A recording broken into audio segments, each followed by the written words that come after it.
Hi everyone, this is Sybil, your skin fitness expert. I see that we have a few people joining us, so I'm just going to start up on this is about your travel skincare routine. Welcome everyone, and I hope everyone's doing well today. If you're coming and watching this on the replay, that's wonderful. I'm always happy to have you join me on the replay.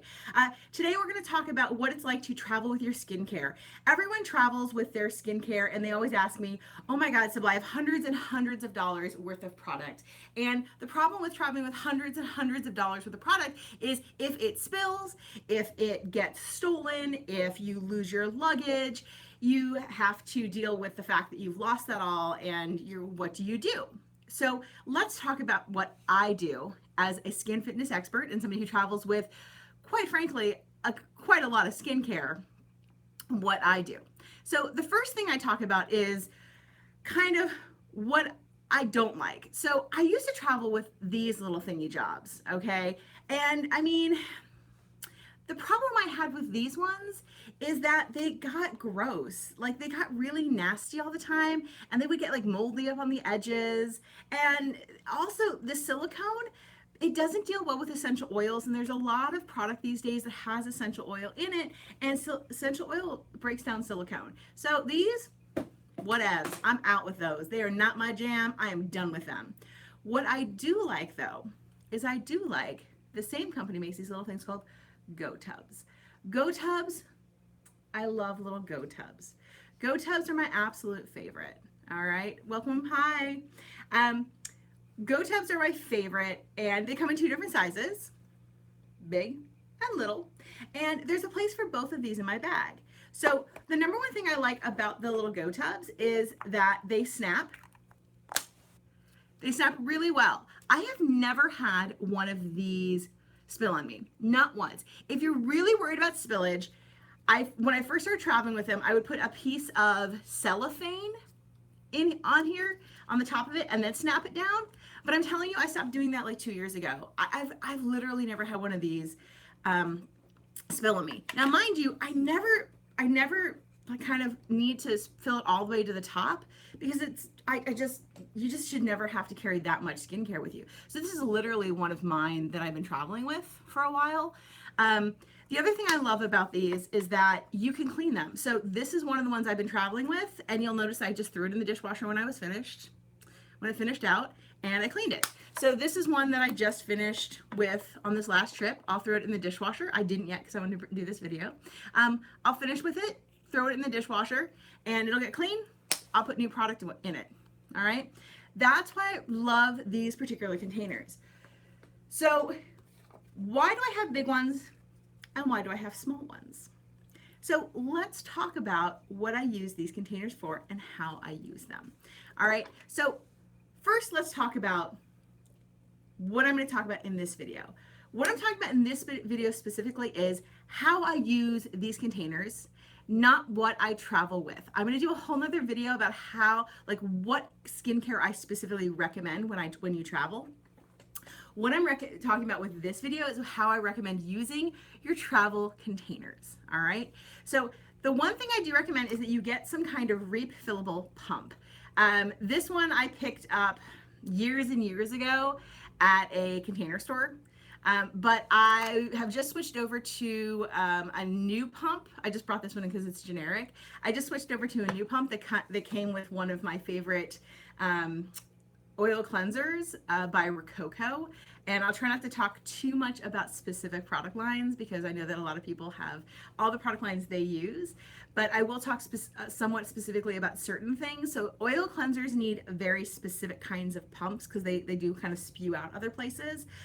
When you are looking for a refillable pump, I do like to get the ones that are an air pump that don't have a straw in them. What's nice about air pumps is that they have less likelihood to spill. So the air pumps, how they work is that they have a little hole at the bottom of them, and they have a base that goes like that. And so once the base comes up, the air just keeps pushing it up. So what you'll do is when it comes to the top, you actually take a Q-tip or something something that fits in here, and you just push that base all the way back down to the bottom. You fill it back up, and then as you pump, it comes back up. If you ever have trouble where it's not working appropriately or whatever, it's usually because you actually just need to use a little, wire of some sort to get in and push that spot out. But you usually never have that problem because you've taken a Q-tip and just smashed the space down. That's my favorite kind. I find the straw ones, the ones that have little straws in them, that they break more. The only exception being is oil cleansers. Oil cleansers often need that straw. Oil cleansers and airless pumps, they tend to be a little like janky. So often oil cleansers do need that little straw. So when I travel, I've been starting to use an oil cleanser, and that is why I started using the Rococo one, because I found that it works better than any of the other ones. Okay, so when you travel and you're using a cleanser, you're looking for something like this. Everything else, though, is going to probably fit in one of these. All right, so what I do with these little GoTubbs, and I will have links in the show notes on where I get mine. Amazon will do the job usually, but there's lots of other places. And what you're looking for is that click. That's how you know it's actually on. Once they get old, and I've had these for 3 years, but I did have one once that cracked. You won't hear that click, and that's how you know it's bad. So definitely make sure you hear that click. So you want to make sure that you hear that click. So how I use these is I actually cocktail my products. So cocktailing your products, I have a video on that, by the way, on my YouTube channel. Cocktailing your products means that you take multiples of your products and you pump it into one container. So in general, you can cocktail many of your products. Products that can't be cocktailed are things like acids, stuff like that, all right? You can't do SPFs. All right, anything that's like medicated, you don't want to cocktail. So those will go in their own little GoTubb, right? But almost everything else can be cocktailed. And what's nice about the little GoTubbs is a lot of times you can cocktail kind of on the sides, and you'll be like, oh, that's a little bit of that, and that's a little bit of that. Or you can just shake it up and be like, it's all together and it's fine, okay? And you don't need to keep your products separated. A lot of times they can cocktail and they can just go in one little GoTubb, and you've got all of your, I've got 3 products in this one, and it's perfectly fine. So this is essentially all of my holistic acne product and my anti-aging cream right here. What I did have in this one was my pigmentation serum, because I don't like my pigmentation serum often mixing with other things because I don't use it every day. So I keep it by itself. What I had in this GoTubb, so I often travel with 3 GoTubbs, right? What I had in this GoTubb is I actually had a mask. So that's what I had in my little GoTubbs when I travel.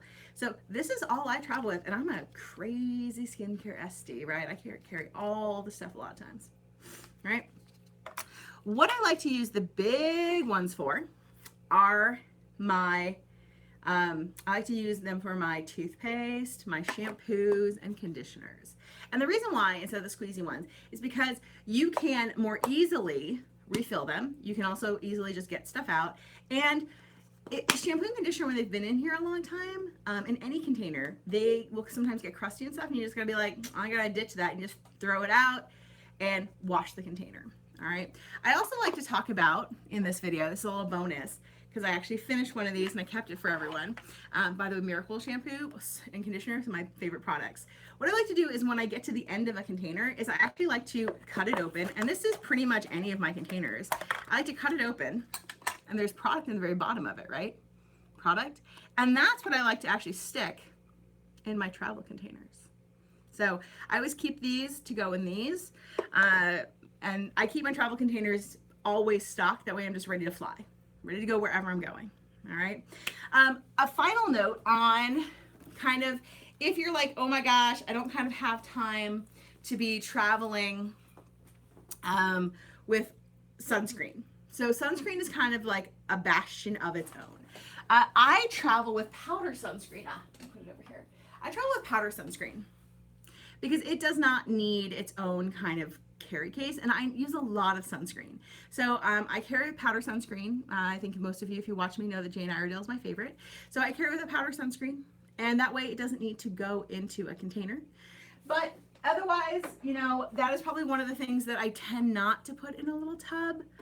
I would just keep that in its regular container, unless you know that you're going for a very finite time, like to the beach or something. You can have a very small container of sunscreen. that is your travel stuff. I'm here to take questions if anybody has questions about how I pack my travel gear, because that is it. I mean, you're looking at it, and I will be doing another one. So next week is going to be how I actually decide what to carry. It's like my travel, how I decide what goes with me, because I'm very specific about how I pack my travel gear for my skincare routine for travel. All right. Any questions, anyone? I'm happy to take them. Please bring them to me. Now is the time. Okay, well, this ends my live stream for today. Remember, I'm here every Thursday, hopefully, 10 a.m. Pacific time. I'd love to see you all, and thank you so much. Have a good one, guys. Bye.